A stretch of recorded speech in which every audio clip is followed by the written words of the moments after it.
gitu 30 misalnya gitu ya. Dari segi jumlah banyaknya artikel. Oke. Nah, ini nomor satu ini ya, memilih target media atau jurnal itu kaitannya nanti tentang gaya kepenulisan dan struktur yang kamu harus tulis gimana. Ya, yang inilah yang kita sebut dengan gaya selinggung. Jadi, oh, misalnya harus di setting apa namanya tulisannya itu Arial 10 ya, terus ada abstrak, terus ada pendahuluan, metode, isi. Nah, ini beda-beda. Ada yang jurnal yang mulai dari pendahuluan, metode dan isi. Ada yang pendahuluan, review literatur, metode dan isi dan seterusnya ya. Kayak gitu tentang teknis penulisannya. Itu tiap jurnal bisa beda-beda. Terus yang kedua, yang ini akan sedikit kita bahas, kita urai lagi hari ini adalah ikuti struktur penulisannya yang berlaku berdasarkan media yang udah teman-teman pilih, jurnal gitu ya. Jadi ada pendahuluan umumnya, kajian literatur, metode, hasil, dan kesimpulan. Standar lah ya, kayak skripsi gitu. Jadi nanti pada akhirnya jurnal itu merangkum, meringkas hasil skripsi yang teman-teman udah buat. Karena semua di sini kan ngerjain skripsi ya. Dan yang terakhir adalah proses review naskah. Ya, jadi kalau kalau teman-teman udah selesai nulis, ujian ya, ujian itu kan nanti ada sempro, seminar proposal, ada ujian. Itu ngapain sih? Apakah itu sebuah bentuk bully supaya teman-teman malu atau gimana dengan hasilnya? Enggak. Jadi diuji itu untuk supaya mendapatkan hasil yang lebih valid, ya, validity. Nah, ada internal validity, construct validity, sama external validity.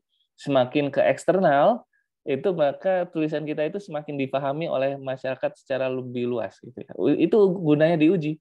Jadi penguji itu barrier awal dari tulisan teman-teman. Sehingga kalau lolos dari barrier awal itu, setidaknya kaidah-kaidah dasar kepenulisan itu sudah aman lah, teman-teman. Ya, jadi bukan apa-apa nih, diuji supaya hasilnya valid gitu. Jadi memang dunia kependidikan, kepenulisan, penelitian tuh begitu. Harus ada proses reviewnya. Dan kalau di jurnal ini seperti diuji sebenarnya, tapi tertulis, nggak kayak face to face kayak yang teman-teman nanti hadapi ya. Jadi kita submit, ada naskah gitu ya, di submit ke lembaga penerbitan jurnalnya. Terus nanti ada proses reviewnya. Ada beberapa biasanya, 2 sampai 3 bisa jadi ya. Nanti ada masukan-masukan. Apakah artikel ini cocok, layak, terus diterima, ataukah ada revisi atau enggak, dan sebagainya gitu ya. Di prosesnya sebenarnya sama. Itulah proses review supaya artikel kita itu menjadi lebih valid. Oke, sekali lagi nanti kita akan fokus di sini secara ringkas untuk apa namanya supaya mendapat gambaran tentang penulisan artikel jurnal itu gimana. Oke.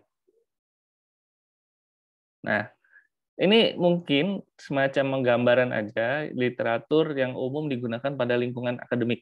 Ya, ada textbook, handbook.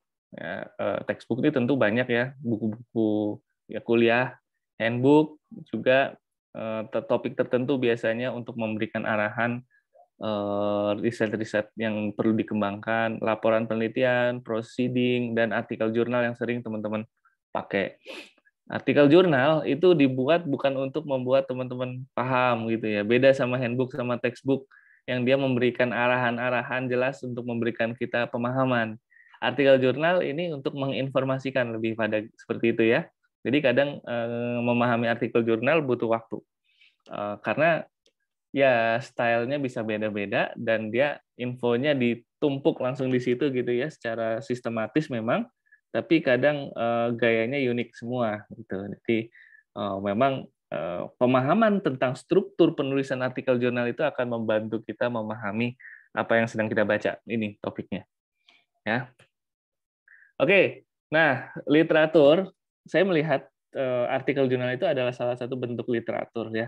Dan ini mau ditaruh sebagai apa? Mau sebagai referensi, fungsinya ya, bisa dia sebagai referensi, bisa dia sebagai mengetahui studi-studi yang hangat. Ini berarti ada research gap di sana. Itu kenapa kalau research gap kita harus banyak kumpulin banyak penelitian termasuk artikel jurnal di sana sehingga tahu yang sudah dilakukan apa, yang belum dilakukan apa. Terus yang ketiga, membantu kita untuk mengetahui pentingnya penelitian kita, posisinya seperti apa, gitu ya. Nah, jadi ini fungsi literatur dalam hal ini artikel jurnal itu buat apa fungsinya? Jadi seperti yang tadi awal saya bilang, secara individual artikel jurnal itu buat portofolio, tapi secara konten penelitian artikel jurnal itu pentingnya adalah ya seperti ini, shaping daripada si peneliti itu sendiri gitu ya, supaya lebih tajam hasilnya. Nah, posisinya juga beragam nanti. Ya ini agak ngulang sedikit waktu teman-teman sedang bahas bab 2 gitu ya. Posisi dari literatur ataupun artikel jurnal dalam hal ini itu kamu bisa pakai secara beragam gitu ya. Mau ditaruh di awal, mau ditaruh di terpisah, mau ditaruh di akhir. Itu fungsinya beda. Kalau di awal pakai artikel jurnal di bab 1, berarti fungsinya ngapain? Ya membingkai masalah, framing research problem gitu ya. Jadi untuk memperkuat bahwa penelitian ini pentingnya seperti ini, hasilnya yang dulu gini gitu ya, data-datanya, hasil-hasilnya sejauh ini seperti ini. Jadi untuk memperkuat bab 1 gitu ya, tentang masalahnya apa gitu ya. Dan kalau opsi kedua itu terpisah, berarti ini disajikan sebagai bab tersendiri, misalnya bab 2. Bab 2 itu adalah literatur review isinya, kajian teori, kerangka pikir sampai penelitian terdahulu kan gitu. Nah ini di bagian terpisah fungsinya adalah untuk meninjau masalah-masalah yang kamu angkat di bab 1 tentunya. Dan ketika literatur ditaruh di akhir, ini akan menjadi justifikasi gitu ya. Sudah ada hasil penelitiannya, terus kita banding-bandingkan tuh sama hasil penelitian yang sudah ada. Ya, jadi opsinya bisa beragam dan kita perlu tahu kebutuhan kita pada saat menulis itu sedang di bagian mana, gitu ya. Oke, nah ini contoh teman-teman. Kalau kita berbicara literatur, ya, jurnal ya. Salah satu contoh jurnal itu ada World Development, salah satu jurnal yang beken ya di ilmu ekonomi. Topik-topiknya ya ini social science, development dan seterusnya.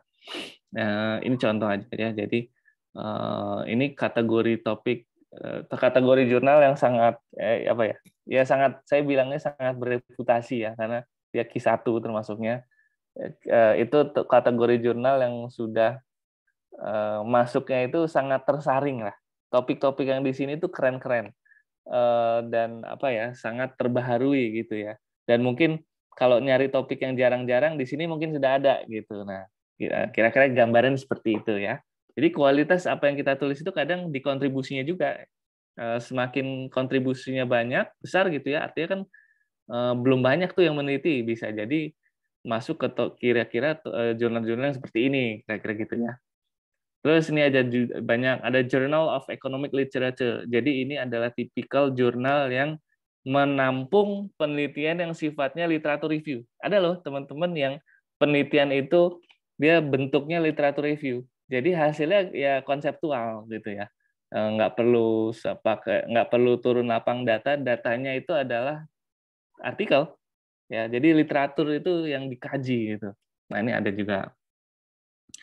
Nah, kalau ini ada Journal of Indonesian Applied Economics, jurnalnya ilmu ekonomi FEBUB gitu. Nah, ini ya teman-teman bisa lihat nanti kalau tertarik, sini juga cukup banyak penelitian yang sudah ada. Ya. Jadi saya ingin menunjukkan beberapa opsi ini supaya tahu bahwa jurnal itu sedemikian banyaknya. Jadi nanti pada saat teman-teman merancang artikel jurnal, butuh benchmark kan, nanti kamu lihat mau pilih yang seperti apa gitu ya. Tentunya kalau jurnal yang JIM FEBUB yang sekedar kewajiban untuk lulus itu ada juga kok formatnya. Jadi bisa diperhatikan nanti. Oke. Oke, struktur penelitian.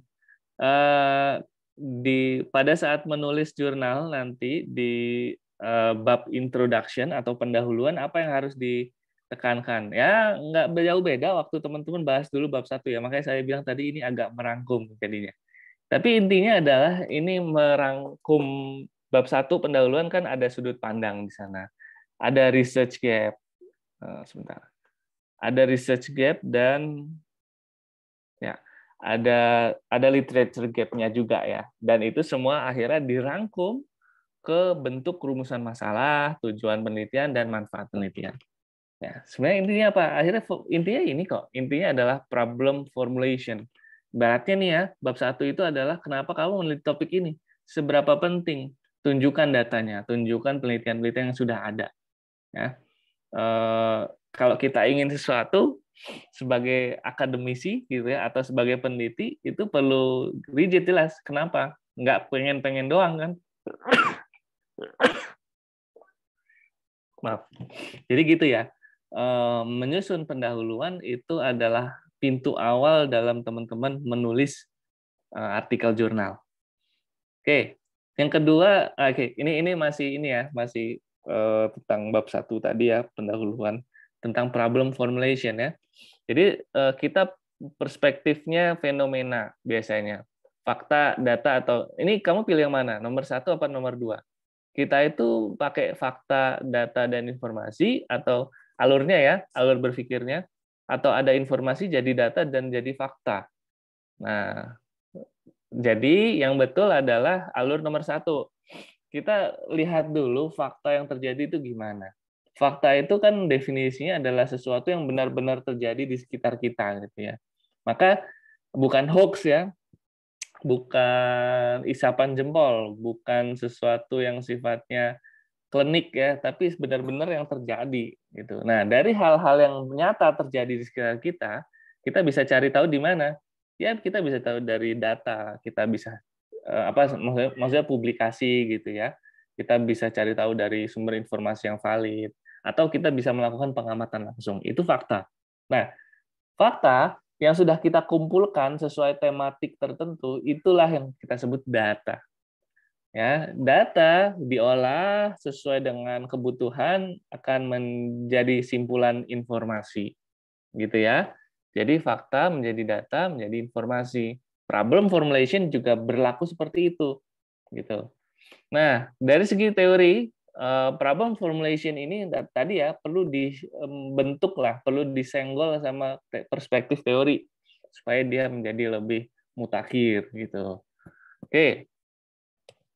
Yang kedua adalah struktur penulisan dari artikel jurnal adalah literatur ya. Jadi kajian literatur.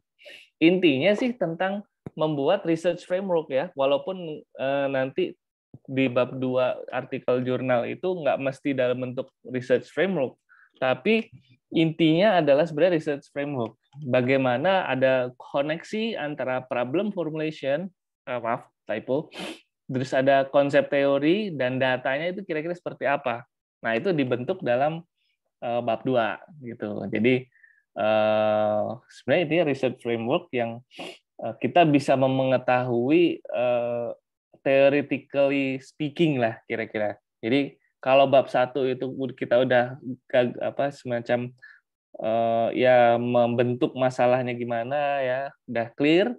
Nah, bab 2-nya literatur review ini secara teoritis perspektifnya gini gitu ya.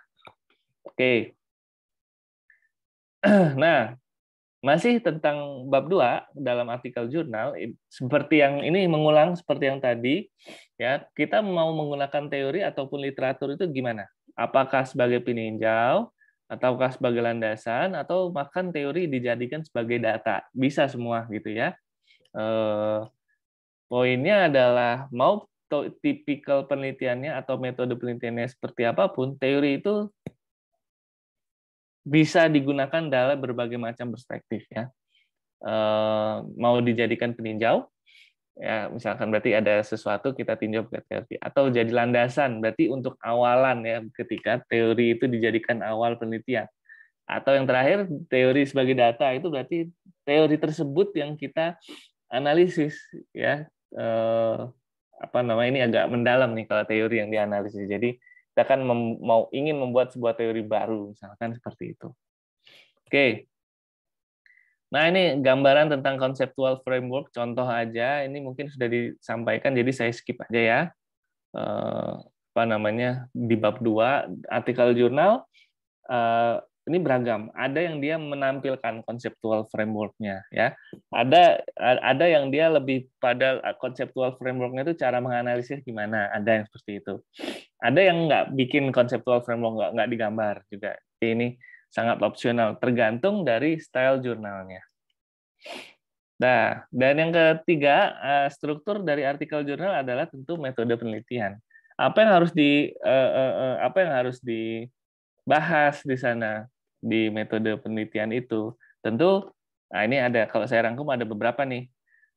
Nature of data, ya, jadi typical datanya gimana, peran nilai, jarak tanpa jarak. Ini ya posisi peneliti. Ini saya jelaskan setelah ini nanti. Peran nilai dalam penelitian, terus metodologis penelitian, deduktif, induktif, dan penggunaan bahasa. Nah, ini tadi ontologis ini ya nature of data ya. Jadi bagaimana bentuk daripada data itu. Datamu kuanti apa kuali sih? Kalau data kuanti kan observable, kuantitatif ya. Datanya observable, measurable. Kalau data kualitatif cenderung nggak sulit untuk diukur. Misalkan data kualitatif itu apa? Foto, hasil wawancara, hasil diskusi gitu ya. Nah itu nggak bisa diukur kan? Nah, kalau data kuantitatif tentu kamu tahu semua. Nah kalau epistemologis ini adalah bagaimana hubungan antara peneliti dan apa yang diteliti. Nah nanti akan saya jelasin lebih lanjut setelah ini. Aksiologis peran nilai dalam penelitian, retoris penggunaan bahasa, metodologis proses yang dilakukan gitu ya. Ini dari research methodnya John Creswell ya. Oke. Nah, gini jadi poinnya adalah di bab 3 itu kan sebenarnya mungkin pada tahap awal kita dihadapkan pada harus memilih kuanti apa kuali pendekatannya kan gitu ya. Walaupun pada nanti praktiknya pada saat menulis artikel jurnal sebenarnya nggak harus dijelaskan ini. Lebih pada bagaimana kamu menganalisisnya ya. Dan karena kebanyakan ya setahu saya kebanyakan kan kita menganalisis secara kuantitatif ya. Kualitatif juga ada, tapi kebanyakan topik kok didekatinya dengan pendekatan kuantitatif yang saya baca gitu ya. Mungkin bisa jadi salah, bisa jadi benar. Nah, nanti lebih pada kalau kuantitatif kan datanya apa, modelnya gimana, udah selesai. Sebenarnya seperti itu aja. Tapi perlu pengetahuan ini supaya sebelum memutuskan, kita itu nggak terjebak pada sebuah perdebatan yang nggak perlu gitu ya. Artinya memilih pendekatan kuantitatif, kualitatif itu bukan kenanya sesuka-sukanya sebenarnya, tapi tergantung topiknya dan tergantung, nah ini tergantung macam-macam ini. Secara ontologis misalkan nature of data. Kalau datanya measurable ya tentu cenderung kuantitatif ini ya. Kalau data subjektif, individuals itu tentu tergantung cenderung dekat ke kualitatif gitu ya. Nah, epistemologis adalah tadi saya balik lagi ke sini ya, hubungan antara peneliti dan apa yang diteliti. Nah, kalau dia hubungan peneliti dengan apa yang diteliti itu independen, cenderung kuantitatif.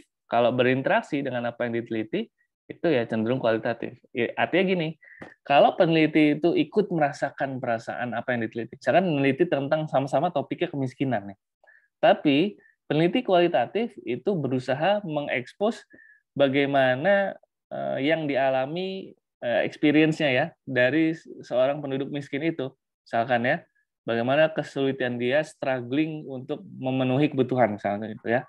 Kalau itu kualitatif.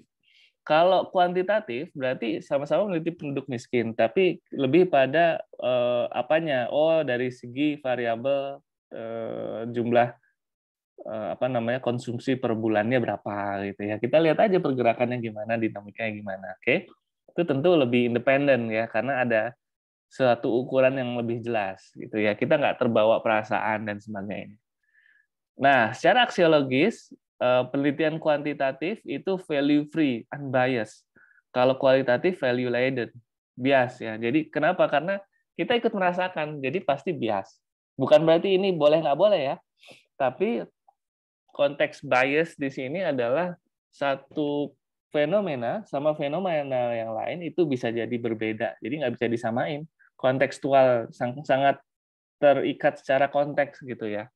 Kalau aksiologisnya kuantitatif ya dia bisa digeneralisir gitu. Nah, retoris, penggunaan bahasa. Penelitian kuantitatif itu cenderung formal, accepted words. Kalau kualitatif itu cenderung informal. Saya kasih contohnya gini, kalau kualitatif bahasanya itu bisa bahasa yang bermakna ganda gitu ya. Kalau kamu baca novel deh, baca novel itu kadang kan harus ngikutin alurnya, konteksnya harus paham. Terus kadang yang diceritakan yang ditulis di novel itu mengandung makna-makna yang sifatnya implisit gitu ya, harus paham dulu gitu ya.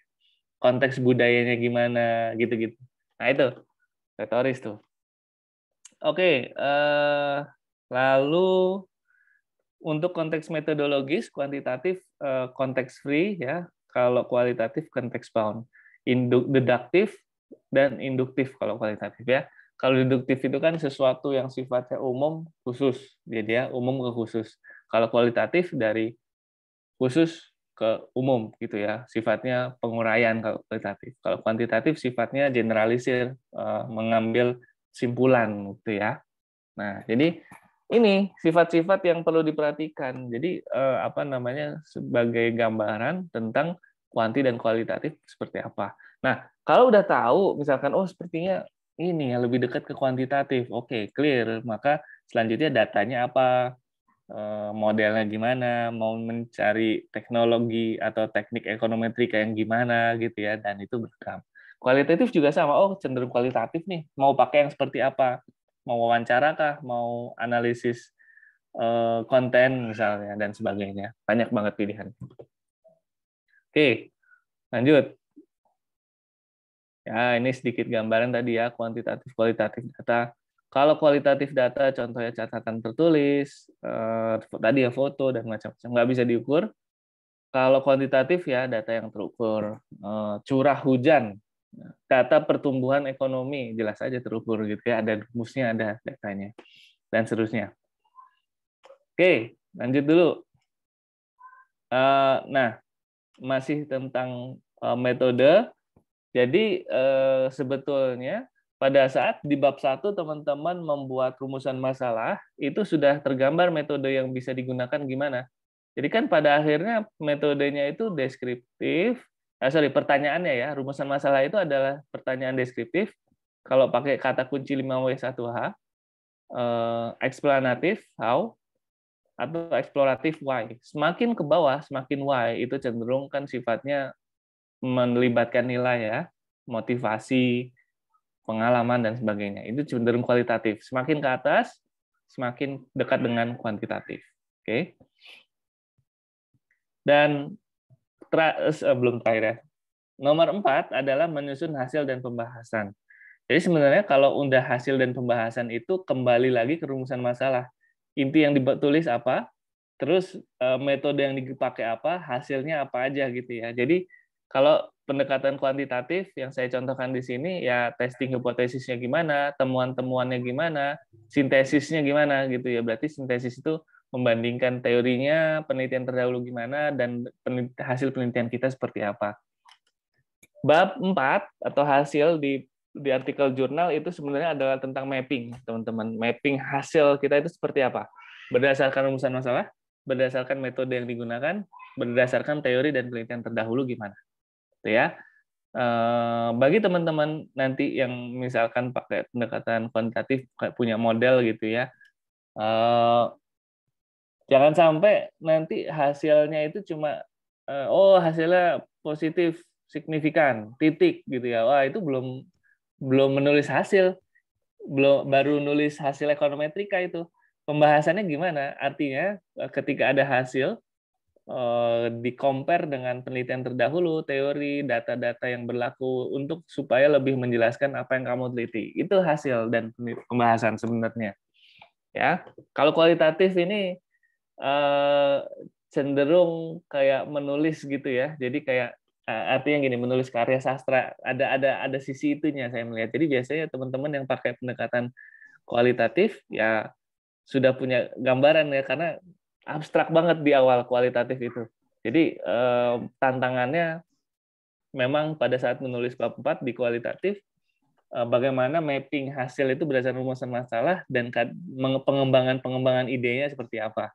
Jadi kayak persis kayak kita sedang menulis sebuah karya tulis yang sifatnya bisa berkembang gitu ya, kayak novel, karya sastra dan sebagainya.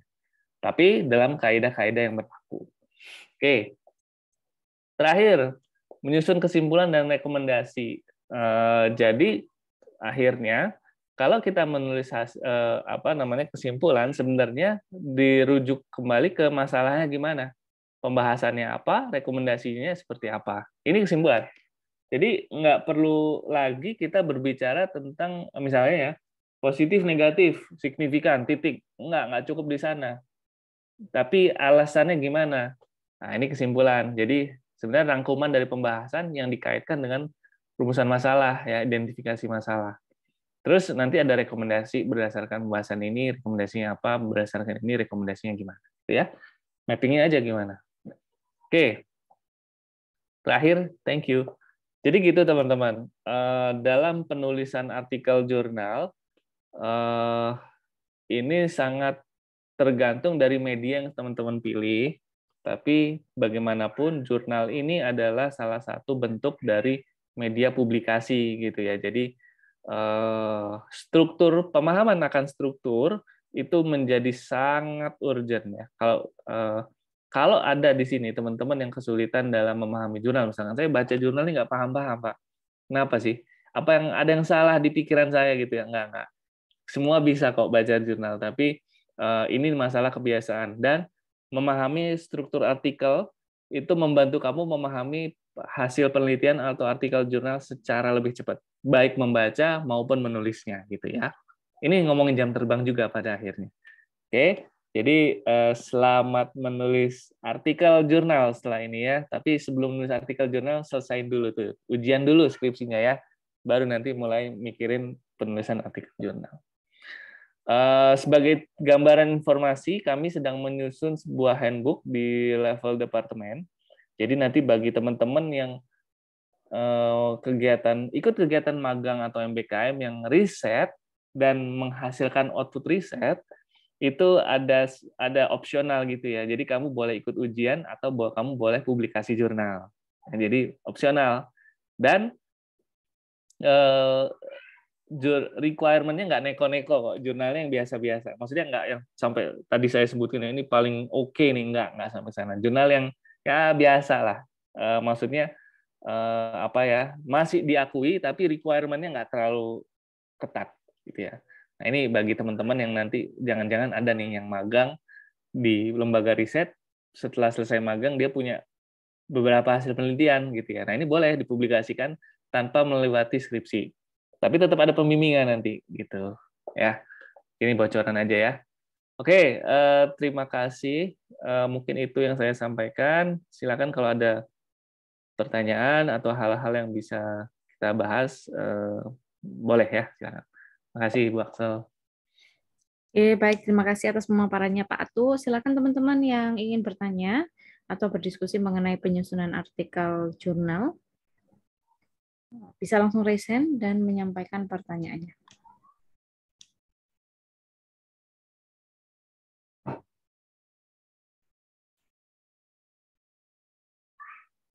Silakan, apakah ada pertanyaan atau mau diskusi juga boleh?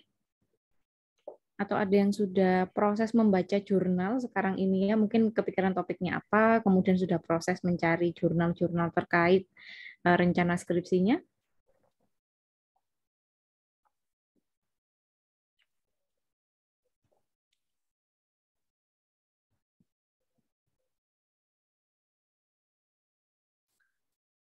Wah, ini sebagian ini face-nya saya familiar nih, Bu Aksel ya.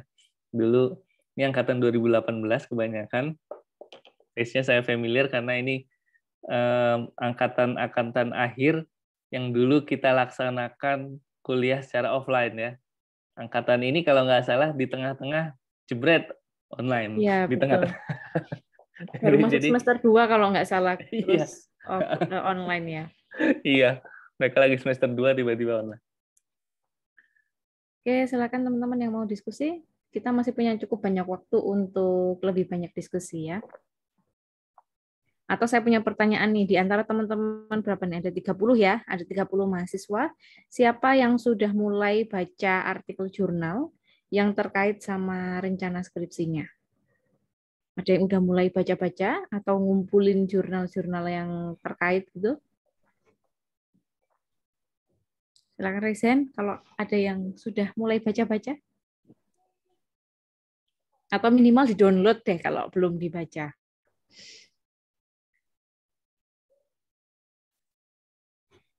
Belum ada? Belum ada sama sekali? Kalau gitu saya mau tanya juga Bu Axel. Ini teman-teman. Teman-teman, saya dapat data bahwa rata-rata lama kelulusan, lama studi mahasiswa itu sedang meningkat. Ya. Yang meningkat paling tajam di antara 3 prodi adalah prodi ekonomi pembangunan. Nih, ternyata sekarang nih rata-rata teman-teman rata-rata agak meningkat ya semua apa namanya. Nah, ekonomi pembangunan ini sekarang rata-rata lulusnya itu 5 tahun. Padahal ngerja teorinya udah habis 3 tahun ya. Jadi butuh waktu sekitar 2 tahun secara rata-rata ya. Rata-rata untuk ngerjain skripsinya. Nah, ini nih kita semua tentu pengen teman-teman semua segera lulus. Tapi pengen kan bukan sekedar pengen. Teman-teman siap nggak untuk lulus? Ya karena tadi ya, ini berkenaan dengan tradisi akademik. Tradisi akademik yang drive kita untuk membuat semacam standar-standar ini termasuk penulisan. Nah, semakin teman-teman bisa cope dengan standar akademik, termasuk proses bimbingan itu ya, itu standar akademik. Itu semakin teman-teman bisa segera lulus, cepat lulus. Berarti udah siap lah. Jadi semakin siap, semakin cepat lulus. Jadi bukan berarti cepat lulus itu gimana ngakalin proses, enggak. Ikutin aja. Tapi semakin kita paham, sebenarnya semakin kita bisa kooperatif lah. Sehingga lulus itu ketika kita memang udah siap gitu. Jadi apa namanya? Kami sedang berusaha nih ya, sama Bu Axel juga berusaha untuk memberikan treatment sehingga proses penulisan skripsi itu menjadi lebih cepat. Ya, kami coba berdasarkan pendekatan sistem, pendekatan pembimbingan gitu ya, dan macam-macam. Ya, tapi kita sama-sama tahu masa pandemi ini memang kita kan nggak tatap muka secara langsung, teman-teman kebanyakan di rumah, sehingga jangankan teman-teman ya, para pekerja pasar kerja formal maupun informal itu menghadapi tekanan yang berbeda kan kalau bekerja dari rumah, karena kondisi rumah kan beda-beda ya. Ada yang di rumah nih ya, pagi-pagi dilihat sama ibunya, kamu kok kayaknya nggak ngapa-ngapain sih di rumah, dah kamu pergi. Dikira ngapa-ngapain, padahal ya emang harus kuliah dari rumah gitu ya. Kadang nggak jadi kepikiran tuh nih. Jadi boro-boro mikirin skripsi ya, dipikirin dimarahin mas